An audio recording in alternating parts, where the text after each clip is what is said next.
Illustration 5. The summarized balance sheet of ISKCON Limited, Idalabad is as follows. Balance sheet as on 31st March 2023. Liabilities asset दो column दिए 2022-2023 का.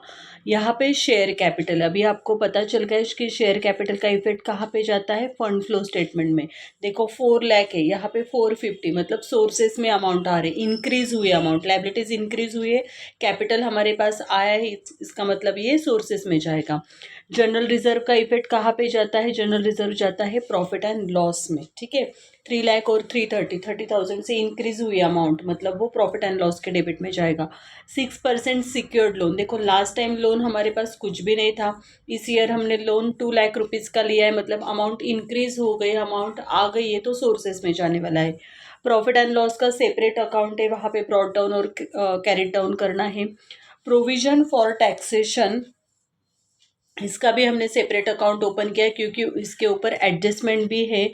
ठीक है, इसका भी ब्रॉट डाउन और कैरिड डाउन कर देना. उसके बाद ट्रेड क्रेडिटर्स और आउटस्टैंडिंग एक्सपेंसेस, ये दोनों भी करंट लायबिलिटीज़ है.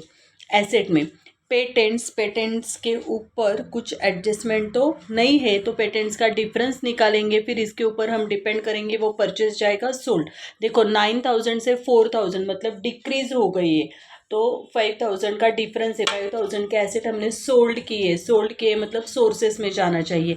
इक्विपमेंट 50-50, कुछ भी डिफरेंस नहीं है, नो प्रॉब्लम. मशीनरी 4 लाख और 3,20,000 है, उसके ऊपर थर्ड एडजस्टमेंट है, उसका इफेक्ट बाद में करेंगे, देखेंगे. उसके बाद है ट्रेड इन्वेस्टमेंट, यहाँ पे 45,000, यहाँ पे 54,000. इन्वेस्टमेंट के ऊपर भी एडजस्टमेंट है लास्ट, वो भी बाद में देखेंगे. Stock, trade debtors, bank, cash और प्रीपेड एक्सपेंसेस, ये सब आपकी करंट एसेट है, फिर ये चेंज इन वर्किंग कैपिटल में आएगा. यहाँ पे मैंने statement showing change in working capital बना लिया है.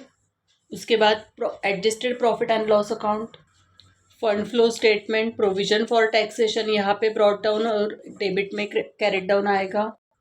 नेक्स्ट मशीनरी हमारी एसेट है, या इसलिए ब्रॉट डाउन डेबिट में आता है, कैरेट डाउन क्रेडिट में. लेकिन प्रोविजन फॉर टैक्सेशन लायबिलिटी है, लायबिलिटी का बैलेंस क्रेडिट में ब्रॉट डाउन होता है, मतलब क्रेडिट में ओपनिंग बैलेंस आता है, इसका हमेशा याद रखना. और डेबिट में क्लोजिंग आएगा, मशीनरी का डेबिट में ओपनिंग आएगा, क्रेडिट में क्लोजिंग आएगा. मतलब जो एसेट होती है, एसेट का बैलेंस हमेशा डेबिट में ब्रॉट डाउन और क्रेडिट में कैरेट डाउन चाहिए. और लायबिलिटीज़ का बैलेंस हमेशा क्या करना है आपको, क्रेडिट में कैरेट डाउन ब्रॉट डाउन करना है, मतलब ओपनिंग, और डेबिट में क्या करना है, क्लोजिंग. नेक्स्ट इन्वेस्टमेंट का भी अकाउंट ओपन किया है, इन्वेस्टमेंट हमारी एसेट है, इसलिए यहाँ पे ओपनिंग डेबिट में बैलेंस आएगा, क्लोजिंग क्रेडिट में बैलेंस आएगा. अभी आपको लगेगा कि कौन से अकाउंट्स ओपन करने चाहिए, तो change in working capital, adjusted profit and loss और फंड फ्लो स्टेटमेंट, ये तो कंपलसरी आपको करने ही है. उसके बाद जिसके ऊपर एडजस्टमेंट है वो अकाउंट्स हमें यहाँ पे ड्रॉ करने. ठीक है, फर्स्ट उन्होंने दिया है शेयर कैपिटल 4 लाख और 50,000 से कैपिटल क्या हो गया, इंक्रीज हो गया. अगर लायबिलिटी इंक्रीज होती तो यहाँ पे डिक्रीज होती, तो यहाँ पे एसेट डिक्रीज होती तो डेबिट साइड में जाएगा, एसेट इंक्रीज होती तो क्रेडिट साइड में जाएगी. इसका प्रिंसिपल क्या है, रूल क्या है, तो देखो लायबिलिटीज इंक्रीज होती तो हमारे पास अमाउंट आती है, लायबिलिटीज अगर डिक्रीज होती तो इसका मतलब है हम लायबिलिटीज का क्या कर रहे हैं, पेमेंट कर रहे हैं. उसके बाद एसेट डिक्रीज होती है, मतलब क्या, एसेट हम सोल्ड कर रहे हैं, तो सोल्ड करने के बाद हमें अमाउंट मिल जाएगी, इसलिए सोर्सेस में आएगा. एसेट डिक्रीज इंक्रीज हो रही, इसका मतलब एसेट हम क्या कर रहे हैं, परचेस कर रहे हैं, लेकिन परचेस करने के लिए हमें तो पेमेंट करना पड़ेगा ना, तो पेमेंट कर रहे हैं, इसलिए ये एप्लीकेशन में जाएगा. ठीक है, चलो लिखो यहाँ पे इशू ऑफ शेयर कैपिटल, कितने अमाउंट है यहाँ पे, इशू ऑफ शेयर कैपिटल की 50,000. उसके बाद है जनरल रिजर्व का इफेक्ट डेबिट में जाएगा, क्योंकि last time general reserve 3 lakh था, अभी 30,000 है, मतलब 30,000 से इंक्रीज हो गया. General reserve profit and loss में जाएगा, यहाँ पे लिखो टू जनरल रिजर्व. यहाँ पे आता है इसका opening balance, by balance brought down, debit में इसका क्लोजिंग बैलेंस आता है, टू बैलेंस कैरी डाउन, मतलब इसका ओपनिंग यहाँ पे आएगा, क्लोजिंग यहाँ पे आएगा. किसके किसके इफ़ेक्ट होते हैं, जनरल रिजर्व का होता है, प्रॉफिट एंड लॉस का होता है, प्रिलिमिनरी एक्सपेंसेस का होता है, प्रीमियम का यहाँ पे इफ़ेक्ट होता है, प्रीमियम क्रेडिट में जाता है, गुडविल का इफ़ेक्ट होता है, मैं सिर्फ लिस्ट बना रही हूँ, गुडविल का इफ़ेक्ट होता है, discount on issue of shares, ऐसे इफ़ेक्ट यहाँ पे प्रॉफिट एंड लॉस में होते हैं। नेक्स्ट है 6% सिक्योर्ड लोन। देखो लास्ट टाइम लोन कुछ भी नहीं था, इस बार हमारे पास लोन 2 लाख है, मतलब लाइबिलिटीज इंक्रीज हो गई, लोन आ गया है। यहाँ पे लिखो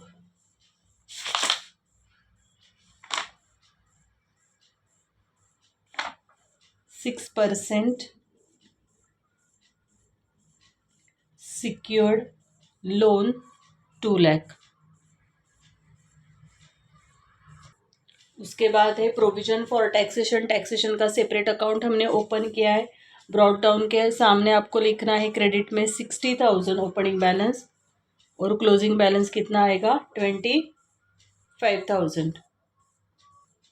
next trade creditors and outstanding expenses हमारी करंट लाइबिलिटीज है, trade creditors outstanding expenses, trade creditors है 1,84,000, 1,14,000, आउटस्टैंडिंग एक्सपेंसेस है 6,000, 11,000। यहाँ पे 184 से 114 हुआ है, मतलब अमाउंट डिक्रीज हुए, लेकिन हम इंक्रीज कॉलम में लिखने वाले हैं 70,000, उसके बाद 6,000 और 11,000, मतलब अमाउंट इंक्रीज हुई है, लेकिन हम डिक्रीज कॉलम में लिखने वाले हैं 5,000। लाइबिलिटीज जो होती है ना, तो वहाँ पे क्या करना है, आप हमेशा याद रखो, लाइबिलिटीज का क्रॉस में करना है, इंक्रीज है तो डिक्रीज में लिखना, डिक्रीज है तो इंक्रीज में लिखना। अभी एसेट है, एसेट में 9,000 और 4,000 पेटेंट्स दिया है। पेटेंट कहाँ पे आने वाला है, प्रॉफिट एंड लॉस में, और एक लिस्ट बन गई हमारी। पेटेंट हमेशा याद रखो प्रॉफिट एंड लॉस में आएगा। लास्ट ईयर पेटेंट 9,000 था, इस बार 4,000 हो गया, मतलब 5,000 से रिटर्न ऑफ हो गया है। टू पेटेंट रिटर्न ऑफ, ठीक है। पेटेंट का इफेक्ट फंड फ्लो स्टेटमेंट में नहीं करने का, पेटेंट का इफेक्ट जाएगा प्रॉफिट एंड लॉस में। उसके बाद इक्विपमेंट 50,000 50,000 सेम अमाउंट है, कुछ भी पोस्टिंग नहीं होने वाला। नेक्स्ट है मशीनरी, मशीनरी का सेपरेट अकाउंट हमने ओपन किया है, ब्रॉट डाउन बैलेंस है उसका 4 लाख और कैरिड डाउन बैलेंस है उसका 3,20,000, ठीक है। फिर उन्होंने दिया है कि during the year, third adjustment है, during the year a part of machine costing ₹10,000 become obsolete. 10,000 का जो मशीन का पार्ट था वो एब्सोलेट हो गया है, और hence dispose of immediately for ₹12,000, और वो हमने क्या किया है, डिस्पोज ऑफ किया है। डिस्पोज ऑफ किया है मतलब सोल्ड किया है। देखो मशीनरी, इसकी वर्किंग नोट भी बना सकते हैं या इसी में कर सकते हैं हम। देखो अगर मशीनरी हम सोल्ड करें तो कहाँ पे लिखते हैं, क्रेडिट में। अगर हम मशीनरी परचेस करते तो कहाँ पे लिखेंगे, डेबिट में।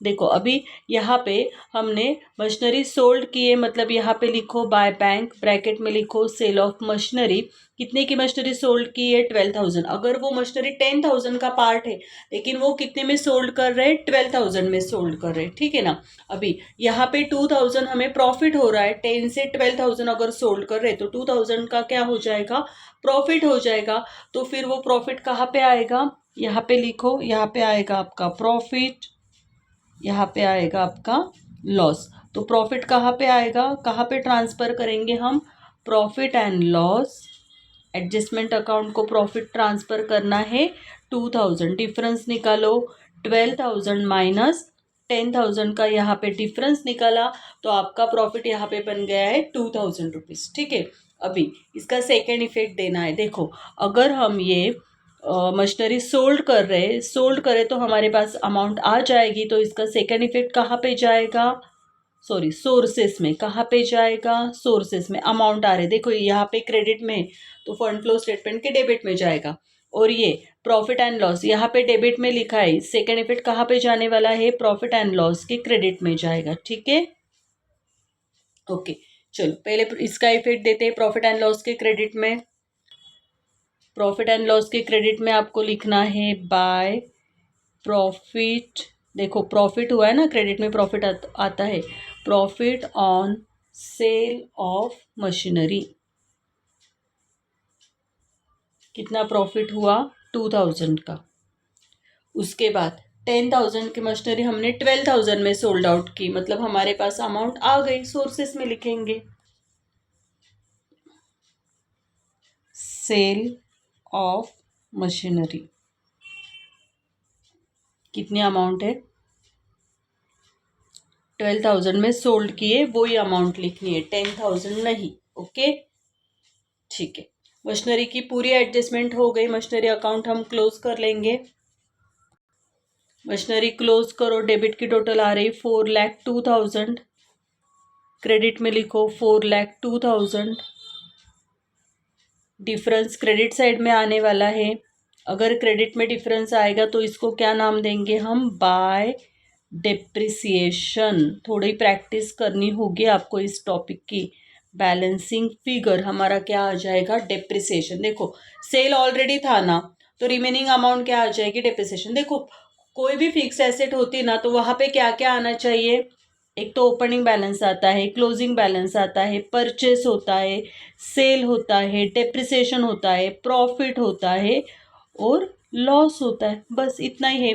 तो ओपनिंग था, क्लोजिंग था, यहाँ पे क्रेडिट में सोल्ड होता है ना, सोल्ड और क्या आता है? क्रेडिट में डेप्रिसिएशन आता है। अगर सोल्ड है तो डेप्रिसिएशन नाम दो, अगर डेप्रिसिएशन है तो सोल्ड नाम देना। ओके, अभी डेप्रिसिएशन है, डेप्रिसिएशन कहाँ पे लिखेंगे हम? प्रॉफिट एंड लॉस के डेबिट साइड में इसका इफेक्ट जाएगा। लिखो प्रॉफिट एंड लॉस के डेबिट में लिख देना टू डेप्रिसिएशन ऑन मशीनरी। कितना डेप्रिसिएशन हुआ है? 70,000 का डेप्रिसिएशन हो गया है। अभी हम इन्वेस्टमेंट के एडजस्टमेंट करेंगे। देखो इन्वेस्टमेंट उन्होंने 45,000 ओपनिंग बैलेंस दिया है, क्लोजिंग बैलेंस उन्होंने दिया है 54,000 और उसके ऊपर एडजस्टमेंट है। एडजस्टमेंट में दिया है उन्होंने अनप्रोडक्टिव ट्रेड इन्वेस्टमेंट कॉस्टिंग ₹8,000 वर रियलाइज ₹7,000। मतलब जो इन्वेस्टमेंट 8,000 की थी वहां पे हमें कितनी अमाउंट मिल रही है? 7,000 अमाउंट मिल रही है, रियलाइज किया है। तो यहाँ पे आपको पता है सोल्ड आता है, यहाँ पे क्या आता है? परचेस आता है कि नहीं?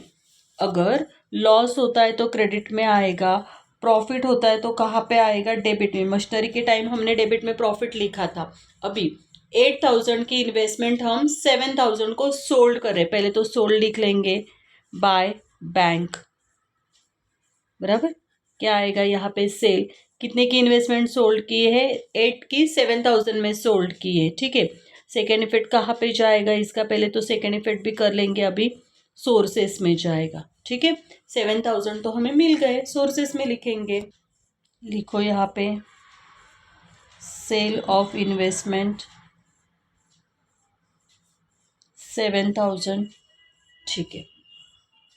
लेकिन 8,000 की इन्वेस्टमेंट अगर हम 7,000 में सोल्ड करें तो हमें क्या हो गया? लॉस 1,000 का। लिखो यहाँ पे loss on sale of investment.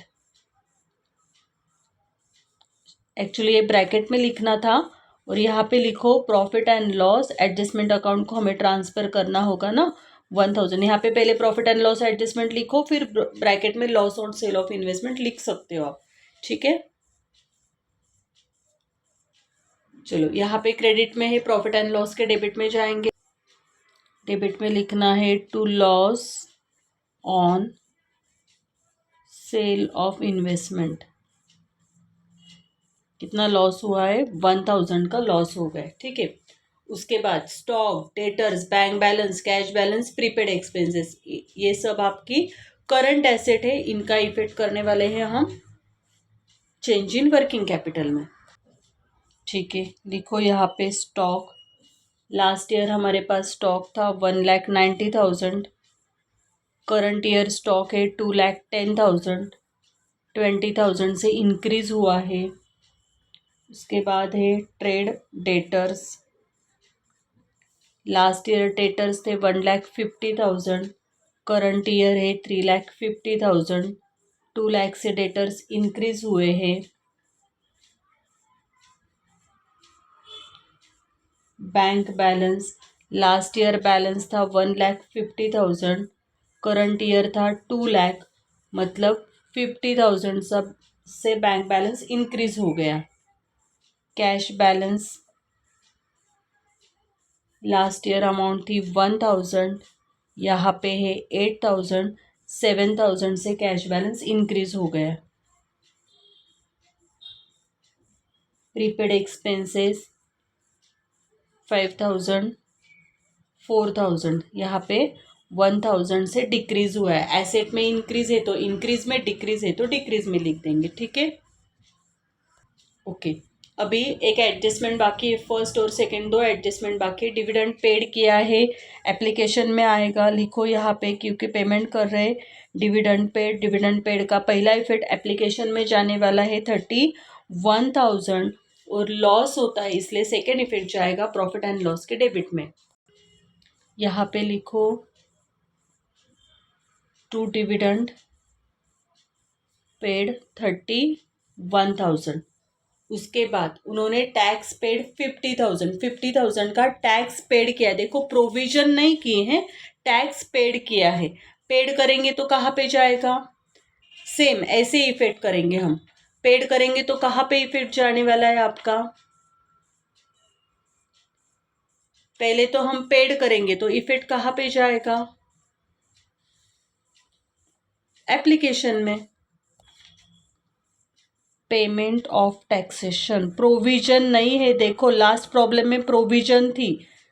Payment of taxation 50,000 का पेमेंट हमने किया है। ठीक है, और कहाँ पे जाएगा, देखो अगर प्रोविजन है तो यहाँ पे आने वाला है, अगर पेमेंट कर रहे हैं तो यहाँ पे आएगा डेबिट में। पेमेंट का इफेक्ट क्या करने का, सोर्सेस में देने का। अगर प्रोविजन है तो प्रोविजन का इफेक्ट देने का प्रॉफिट एंड लॉस में। ठीक है, लास्ट टाइम देखो हमने ऐसे प्रोविजन यहाँ पे लिखा था और प्रॉफिट एंड लॉस में। अभी पेमेंट कर रहे तो कहाँ पे लिखेंगे, डेबिट में लिखेंगे और सोर्सेस में। लिखो यहाँ पे टू बैंक पेमेंट किया है, चाहिए तो यहाँ पे लिख दो पेड पेमेंट। कितनी अमाउंट पेड की है, 50,000 का पेमेंट किया है। ओके, अभी हम क्या करेंगे, पूरा प्रॉब्लम हो गया हमारा, थर्ड फोर्थ एडजस्टमेंट हो गई। अभी ये अकाउंट क्लोज कर लेते हैं। करो, डेबिट की टोटल आएगी 75,000। लास्ट टाइम आपका डिफरेंस डेबिट में आया था, यहाँ पे डेबिट में डिफरेंस आया, लिख के रखो। डेबिट में डिफरेंस आया तो उसको नाम देना है बैंक। ठीक है, अगर क्रेडिट में डिफरेंस आता है तो उसको नाम देना है प्रोविजन। क्या नाम देंगे, प्रोविजन। ठीक है, बहुत इंपॉर्टेंट एडजस्टमेंट है, एग्जाम में आती है। क्रेडिट में हमारा डिफरेंस आया है 15,000, यहाँ पे आपको लिखना है by profit and loss adjustment bracket में बैलेंसिंग फिगर। प्रोविजन का इफेक्ट कहाँ पे, प्रोविजन का इफेक्ट कहाँ पे, प्रॉफिट एंड लॉस में। कहाँ पे जाएगा, प्रॉफिट एंड लॉस के डेबिट में जाएगा। प्रॉफिट एंड लॉस के डेबिट में लिख दो यहाँ पे टू प्रोविजन फॉर टैक्सेशन। कितने की प्रोविजन की हमने, 15,000। ठीक है, कभी प्रोविजन आएगा कभी बैंक पेमेंट करेंगे, वो बैलेंस के ऊपर कहाँ पे डिफरेंस आता है, कैसी एडजस्टमेंट है उसके ऊपर डिपेंड करता है। टैक्स पेड किया था तो बैलेंसिंग फिगर प्रोविजन हो जाएगा। लास्ट प्रॉब्लम में प्रोविजन दिया था तो बैलेंसिंग फिगर टैक्स का पेमेंट किया था। ठीक है, चलो प्रॉब्लम टैली करेंगे। चलो पहले एसेट की टोटल कर लेंगे। इसकी टोटल आ रही है आपकी 4,96,000। यहाँ पे लिखो 7,72,000। ठीक है, लायबिलिटीज़ की टोटल करो, ये आ रही आपकी 1,90,000, ये आ रही 1,25,000। इसमें से ये माइनस कर दो, 3,06,000 और 6,47,000। ओके, माइनस करने के बाद अभी देखो 3,06,000 और 6,40,000 कौन सी अमाउंट बढ़ी है, ये लिखो 6,47,000। यहाँ पे भी लिख दो 6,47,000। बैलेंसिंग फिगर यहाँ पे आने वाली 3,41,000। ओके, अभी यहाँ पे कहाँ पे अमाउंट आएगी, लास्ट कॉलम में। देखो फर्स्ट और लास्ट रहता है, सेकेंड और थर्ड रहता है, तो यहाँ पे आपका डिफरेंस 341 आएगा। चेक कर लो, पहले इसकी टोटल कर लो। ये टोटल आ रही है आपकी 3,47,000, यहाँ की टोटल है। यहाँ पे भी लिख दो 3,47,000, ये दोनों माइनस करो, 1,000 और 5,000, डिफरेंस आने वाला है 3,41,000। कौन से कॉलम में डिफरेंस आया है, डिक्रीज कॉलम में। यहाँ पे क्या लिखेंगे फिर, इंक्रीज। क्या लिखना है आपको यहाँ पे, net increase in working capital. ठीक है, इंक्रीज आता है तो इसका इफेक्ट जाएगा एप्लीकेशन में। कहाँ पे जाएगा, एप्लीकेशन में। अगर डिक्रीज आता है तो उसका इफेक्ट जाता है सोर्सेस में।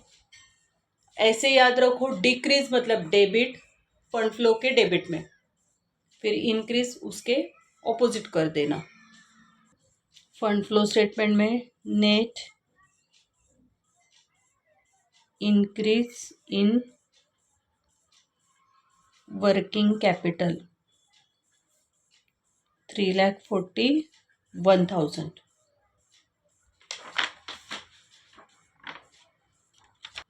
चलो प्रॉफिट एंड लॉस क्लोज करेंगे, लेकिन यहाँ पे ना प्रॉफिट एंड लॉस का ब्रॉड डाउन था 50,000। बैलेंस शीट में चेक करो लायबिलिटीज़ में, और क्लोजिंग था 70,000। ठीक है, चलो अभी प्रॉफिट एंड लॉस की टोटल करो। डेबिट साइड की टोटल आ रही है आपकी 2,22,000।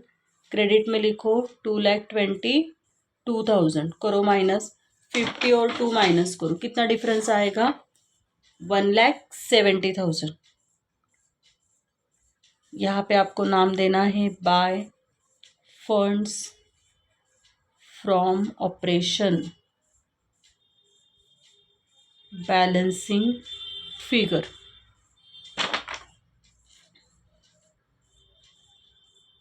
ओके, फंड फ्रॉम ऑपरेशन के डेबिट में जाएंगे, वहाँ पे लिखो फंड फ्लो स्टेटमेंट के फंड्स फ्रॉम ऑपरेशन, कितना अमाउंट आया, 1,70,000। अभी ये क्लोज करना है, टैली होना चाहिए।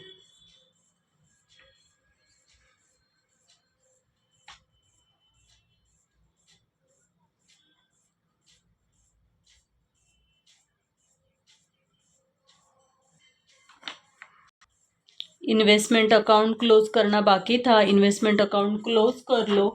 इन्वेस्टमेंट की क्रेडिट साइड की टोटल आ रही है आपकी 62,000। डेबिट में लिखो 62,000, डिफरेंस आ रहा है 17,000 से परचेस।